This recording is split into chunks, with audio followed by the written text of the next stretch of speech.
इसमें किसने की थी? तो इसका राइट आंसर कौन सा हो जाएगा? तो राइट आंसर जो हो जाएगा दोस्तों बी नंबर राइट आंसर, जैसे टिक किया हुआ है राखल दास बनर्जी। ठीक है, चलिए।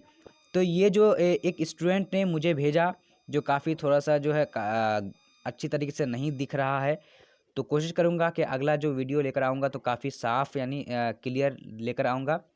तो एक स्टूडेंट का ये जो है सेट मिला है, वही मुझे फ़ोटो करके भेजे हैं। ठीक है, तो आप लोग भी मिला लीजिए, मैं सही सही आंसर जो है बता रहा हूँ आप सभी को। अब दूसरा नंबर देखिए क्या है स्क्रीन पर, कह रहा है कि कालीबांगन स्थित है। तो कालीबांगन कहाँ स्थित है दूसरा नंबर में? तो राइट आंसर कौन सा हो जाएगा दोस्तों? कालीबांगन जो स्थित है वो राजस्थान में स्थित है। ठीक है, चलिए अब बढ़ते हैं अगले प्रश्न की ओर। चलिए, तो देख लीजिए यहाँ पर दूसरा नंबर प्रश्न क्या है कि लोथल कहाँ स्थित है? तो लोथल कहाँ स्थित है? तो इसका राइट आंसर क्या हो जाएगा? यानी 3 नंबर का ए नंबर, यानी गुजरात में स्थित है। ठीक है, अब बढ़ते हैं क्वेश्चन नंबर 4 की ओर। 4 नंबर क्या कर रहा है? हड़प्पा सभ्यता का सबसे बड़ा नगर कौन सा है? तो इसका राइट आंसर कौन सा हो जाएगा 4 नंबर का? तो ए नंबर यानी मोहनजोदड़ो राइट आंसर हो जाएगा। ठीक है, चलिए अब बढ़ते हैं 5 नंबर में। 5 नंबर क्या कर रहा है? कह रहा है कि नेपोलियन की तुलना किस यूरोपीय शासक से की जाती है? तो इसका राइट आंसर कौन सा हो जाएगा? यानी समुद्रगुप्त की तुलना किस यूरोपीय शासक से की जाती है? तो इसका right answer Napoleon right answer B number होगा। ठीक है, तो थोड़ा सा आप लोग को दिक्कत होगा क्योंकि आप लोग को वीडियो साफ नहीं दिख रही होगी, लेकिन कोई बात नहीं, आप लोग कवर कर लीजिए और मैं भी आप लोग को बता रहा हूँ। ठीक है, चलिए अब यहाँ पर देखिए क्वेश्चन नंबर 6। तो 3 से हम लोग डायरेक्टली अब 6 में जाएंगे। ठीक है, तो 6 नंबर को देख लीजिए क्या कह रहा है। 6 नंबर कह रहा है कि पाटलिपुत्र नगर की स्थापना किसने की थी? तो पाटलिपुत्र नगर की स्थापना जो की थी वो किसने की थी दोस्तों? तो इसका राइट आंसर कौन सा हो जाएगा? यानी तो दोस्तों इसमें थोड़ा सा मुझे भी डाउट आ रहा है, तो राइट आंसर जो हो जाएगा यानी उदयन राइट आंसर। ठीक है, सी नंबर राइट आंसर होगा, सी नंबर राइट आंसर हो जाएगा। अब बढ़ते हैं अगले प्रश्न की ओर। तो यहाँ पर क्वेश्चन नंबर 7 है, क्या कह रहा है कि इंडिका का लेखक कौन है? इंडिका का लेखक कौन है? तो इसका राइट आंसर यानी डी नंबर हो जाएगा, मेगस्थनीज। ठीक है, मेगस्थनीज इंडिका के लेखक है। ठीक है, अब बढ़ते हैं पर यहाँ पर क्वेश्चन नंबर 8 की ओर। तो 8 नंबर क्या है कि मौर्य साम्राज्य का प्रथम शासक कौन था? तो इसका राइट आंसर यानी चंद्रगुप्त मौर्य राइट आंसर हो जाएगा। ठीक है, चलिए अब बढ़ेंगे हम लोग अगले प्रश्न की ओर। चलिए तो देख लेते हैं यहाँ पर क्वेश्चन नंबर अब 21 नंबर में पहुंच जाते हैं। अब क्वेश्चन नंबर 8 से 21 नंबर क्वेश्चन क्या कर रहा है? भारत का प्रथम मुगल सम्राट कौन था? तो भारत का प्रथम मुगल सम्राट जो था वो स्टूडेंट जिसका जो ये मुझे भेजा है तो वो गलत टिक किया हुआ है। तो इसका राइट आंसर कौन सा हो जाएगा? यानी ए नंबर हो जाएगा, बाबर जो है भारत का प्रथम मुगल सम्राट था। ठीक है, चलिए अब बढ़ते हैं क्वेश्चन नंबर 22 की ओर। तो 22 नंबर यहाँ पर क्या करा है? निम्नलिखित में से किस पर अधिकार नहीं कर पाया अकबर? ठीक है, तो अकबर किस पर अधिकार नहीं कर पाया था? तो राइट आंसर जो हो जाएगा बी नंबर यानी मेवाड़ राइट आंसर हो जाएगा। मेवाड़ में जो है अधिकार नहीं कर पाया था। दोस्तों अगर आप लोग लाइव क्लास आना चाहते हैं तो डिस्क्रिप्शन बॉक्स में लिंक है, आज ही रात जो है लाइव आने वाले हैं।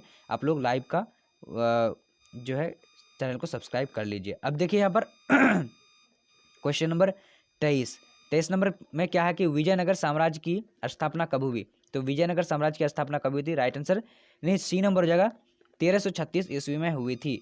अब बढ़ते हैं हम लोग अगले प्रश्न के। तो अपना सेट जो है थोड़ा सा उलट फेर करके देख लीजिए कि कौन सा आंसर आपका सेट में कितना नंबर में आया हुआ है। क्या है यहाँ पर? विजयनगर साम्राज्य की राजधानी कहाँ थी? विजयनगर साम्राज्य की राजधानी कहाँ थी? तो इसका राइट आंसर यानी क्या हो जाएगा? ए नंबर यानी हम्पी राइट आंसर हो जाएगा। ठीक है, चलिए अब बढ़ते हैं 25 नंबर क्वेश्चन की ओर। तो 25 नंबर क्वेश्चन यहाँ पर क्या करिए? 25 नंबर कह रहा है कि विष्णु को अपना पति कौन मानती थी? विष्णु को अपना पति कौन मानती थी? तो इसका राइट आंसर यानी सभी हो जाएगा, इनमें से सभी। मीरा, कराइकल, अंडाल, ये सभी जो है विष्णु को अपना पति मानती थी। अब 26 नंबर देखिए, 26 नंबर क्या करेगा? उत्तर भारत में भक्ति आंदोलन का आरंभ किस संत ने किया? तो इसका राइट आंसर यानी उत्तर भारत में जो किया था किसने किया था? वो तो उत्तर भारत में यानी कबीर ने किया था, सॉरी रामानंद ने किया था उत्तर भारत में। ठीक है, चलिए अब बढ़ते हैं क्वेश्चन नंबर अगला।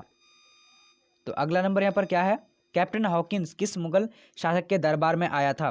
तो ये भी जो है क्वेश्चन गलत मारा है, टिक किया है। तो इसका राइट आंसर बी नंबर हो जाएगा, नहीं जहांगीर। 30 नंबर देख पा रहे होंगे आप लोग। ठीक है, उसके बाद यहाँ पर देख लीजिए क्या है ब्रिटिश ईस्ट इंडिया कंपनी की स्थापना कब हुई थी? ब्रिटिश ईस्ट इंडिया कंपनी की स्थापना कब हुई थी? तो इसका राइट आंसर कौन सा हो जाएगा? यानी देख लीजिए यहाँ पर राइट आंसर 1600 ईस्वी में हो जाएगा। ठीक है, अब बढ़ते हैं अगले प्रश्न की ओर।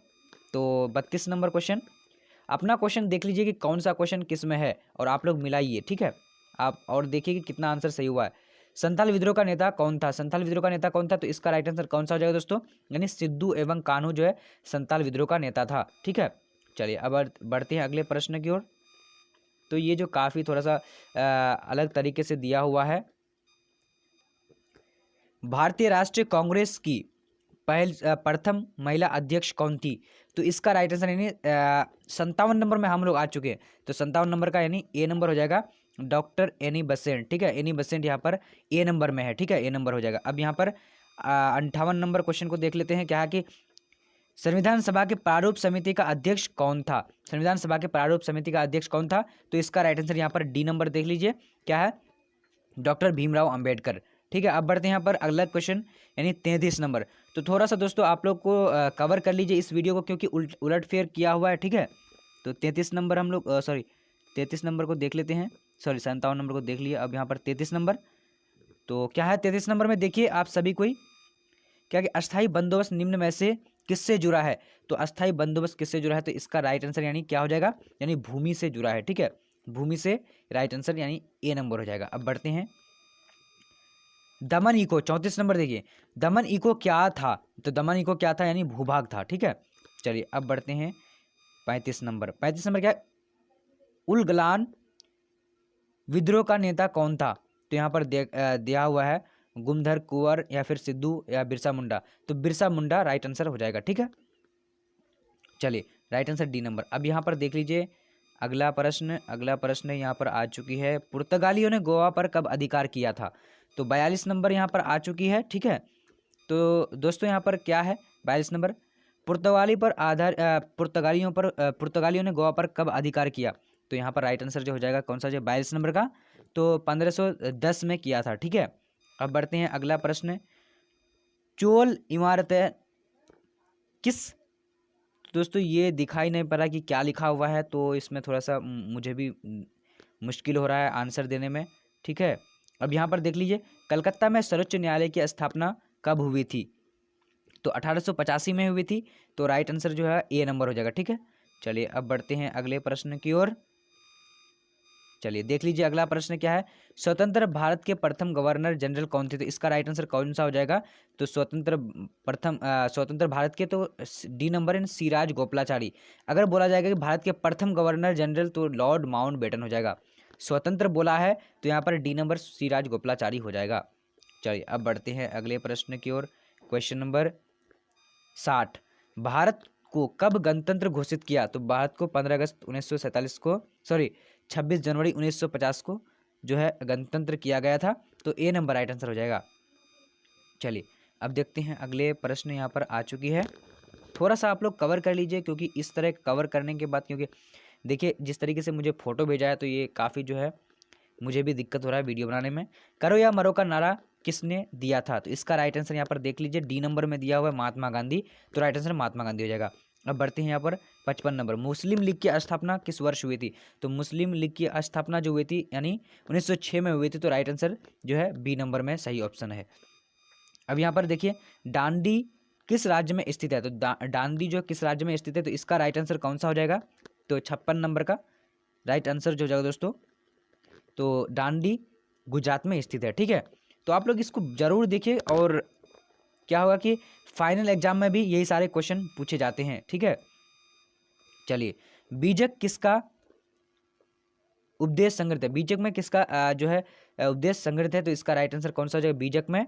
तो यानी कबीर के उपदेश संग्रहित है। ठीक है, अब बढ़ते हैं अगले प्रश्न की ओर। रामानंद के, तो इसमें थोड़ा सा मुझे कन्फ्यूज़न हो रहा है, तो मैं पिन कर दूंगा, और आप लोग को अगर कंफर्म पता है तो आप लोग कंफर्म लिख करके कमेंट कर दीजिएगा, कंफर्म ये होगा। ठीक है, चलिए तो बीजक तो कबीर का ही होगा। ठीक है, इब्न बतूता किस देश के यात्री था? तो इब्न बतूता मोरक्को का राइट आंसर ए नंबर हो जाएगा। ठीक है, अब बढ़ते हैं अगले प्रश्न की। किताबुर रहला में किसका यात्रा वृत्तांत मिलता है? तो अल बरूनी राइट आंसर, यानी कौन सा हो जाएगा? ए नंबर। ठीक है, चलिए अब बढ़ते हैं अगला प्रश्न की ओर। तो यहाँ पर आ चुकी है अगला प्रश्न, देखिए 1920 में कौन सा आंदोलन हुआ था? तो 1920 में कौन सा आंदोलन हुआ था? तो इसका राइट आंसर जो हो जाएगा, यानी 1920 में जो हुआ था वो हुआ था असहयोग आंदोलन। ठीक है, अब देखिए पूना समझौता किस वर्ष हुआ था? तो 1932, तो राइट आंसर यानी ए नंबर होगा। ठीक है, ए नंबर 1932 में हुआ था। अब बढ़ते हैं अगले प्रश्न की ओर। तो यहाँ पर आ चुके दोस्तों, सुभाष चंद्र बोस भारतीय राष्ट्रीय कांग्रेस की अध्यक्ष कब बने? तो दोस्तों यहाँ पर इसका राइट आंसर कौन सा हो जाएगा? देख लीजिए आपको ये कौन सा कोई सा होगा। तो राष्ट्रीय कांग्रेस के अध्यक्ष यहाँ पर बने ही नहीं, क्योंकि 1885 में जो है कांग्रेस का ये कांग्रेस जो है बने थे। तो इसका राइट आंसर कौन सा होगा? तो यहाँ पर देख लीजिए, तो इसमें जो है कमेंट सेक्शन में मैं बता दूंगा कि कौन सा राइट आंसर होगा। ठीक है, चलिए अब देख लेते हैं, पिन कर दूंगा मैं इसका आंसर इससे पहले वाला। अब यहाँ पर देखिए चंपारण सत्याग्रह का संबंध किस राज्य से है? तो इसका राइट आंसर कौन सा हो जाएगा? यानी चंपारण सत्याग्रह का बिहार से। तो ये काफ़ी जो है आंसर गलत टिक कर चुका है, तो फिर नेक्स्ट टाइम ध्यान रखेंगे वो। बंगाल विभाजन की घोषणा किस वर्ष हुई? तो बंगाल विभाजन की घोषणा जो हुई थी कब हुई थी? तो इसका राइट आंसर जो हो जाएगा दोस्तों 1905। ठीक है, चलिए जालियांवाला बाग का हत्याकांड कब हुआ था? तो यहाँ पर देखिए ऑप्शन देखिए 1919 में, तो राइट आंसर सी नंबर हो जाएगा। चलिए अब बढ़ते हैं अगले प्रश्न की ओर। रानी लक्ष्मीबाई और किस नाम से जाना जाता था? तो यहाँ पर देख लीजिए छबीली, मनु, मनुकर्णिका, सी में है, इनमें से सभी, तो राइट आंसर इनमें से सभी हो जाएगा, डी नंबर। ठीक है, अब यहाँ पर देखिए 40 नंबर क्वेश्चन क्या है? अवध में 1857 के विद्रोह का नेतृत्व किसने किया था? तो अवध में 1857 के नेतृत्व किसने किया था? तो इसका राइट आंसर जो जाएगा अवध में, तो राइट आंसर रानी लक्ष्मीबाई हो जाएगा। तो दोस्तों इसका भी जो है मुझे थोड़ा सा कंफ्यूजन अभी आ रहा है, क्योंकि मैं देखा नहीं अभी। ठीक है, तो इसका भी जो है थोड़ा सा आप लोग बता दीजिएगा, मैं पिन कर दूंगा इसका भी आंसर। ठीक है, चलिए अब बढ़ते हैं अगले प्रश्न की ओर। तो यहाँ पर आ चुकी है 41, कलकत्ता में अंग्रेजों का किला का नाम क्या था? तो इसका राइट आंसर यानी सी नंबर हो जाएगा। ठीक है, राइट आंसर सी नंबर यानी 4। तो अब यहाँ पर है 45 नंबर, भारत में रेलवे की शुरुआत कब हुई थी? तो देखिए यहाँ पर कौन सा राइट आंसर होगा? तो राइट आंसर बी नंबर यानी 1853 ईस्वी में हुआ था। अब बढ़ते हैं यहाँ पर 46 नंबर, महात्मा गांधी की आत्मकथा किस भाषा में है? तो इसका राइट आंसर यानी सी नंबर हो जाएगा, गुजराती में है।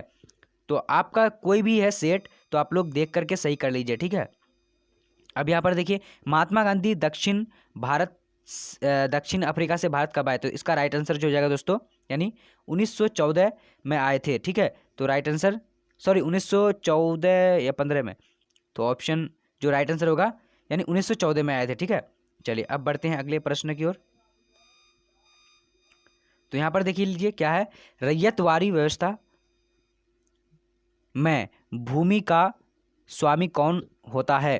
तो इसका राइट आंसर नहीं, जमींदार। ठीक है, अब बढ़िए अगला प्रश्न की ओर। तो यहाँ पर आ चुके 37 नंबर क्वेश्चन।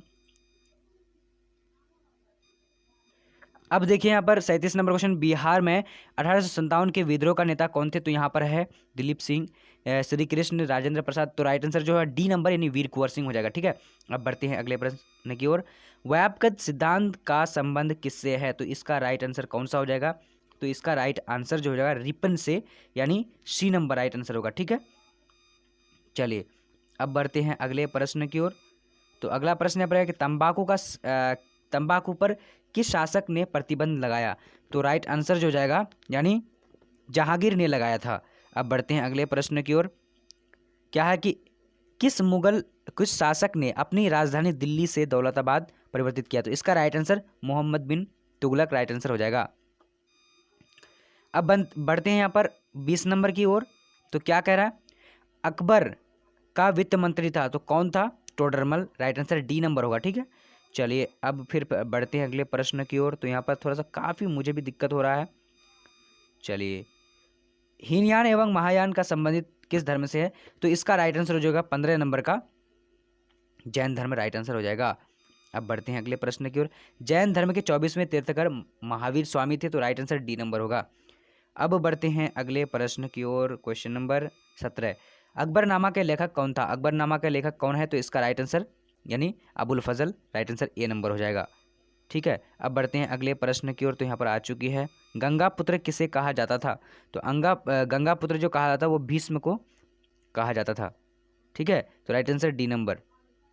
अब बढ़ते हैं अगले प्रश्न की ओर। दुर्योधन की माँ कौन थी? दुर्योधन की माँ कौन थी? तो Gandhari, right answer B number होगा। ठीक है, बी नंबर। अब बढ़ते हैं अगले प्रश्न की ओर, 14 नंबर की ओर। चलिए, तो यहाँ पर आ चुकी है, तो काफ़ी इसमें जो है उलटफेर किया हुआ है, सो मुझे भी काफ़ी दिक्कत हो रहा है वीडियो बनाने में। अब यहाँ पर 9 नंबर को देखते हैं, क्या है कि गुप्त काल में चीनी यात्री भारत आया था, तो कौन आया था? तो फाहियान, राइट आंसर 9 नंबर का बी नंबर होगा। ठीक है, अब 10 नंबर, अर्थशास्त्र के लेखक कौन हैं? तो इसका राइट आंसर यानी कैटिल्य, राइट आंसर डी नंबर होगा। ठीक है, चलिए, अब यहाँ पर देखिए, द्रौपदी किसकी पत्नी थी? अर्जुन, भीष्म, नुकुल या इनमें से सभी? तो इसका राइट आंसर डी नंबर होगा, इनमें से सभी की थी। ठीक है, चलिए अब देख लेते हैं। तो अब जो है वीडियो ख़त्म हो चुका है, तो आप लोग का कितना सही हुआ और कितना गलत हुआ, और कितना जो है आप लोग अभी तक जो है सोच रहे हैं कि ये होगा या कौन सा आंसर सही होना चाहिए, तो आप लोग कमेंट सेक्शन में ज़रूर बताएंगे। तो अभी जो लाइव में क्लास आने वाला हूँ, तो लाइव क्लास आ जाइएगा आप सभी को।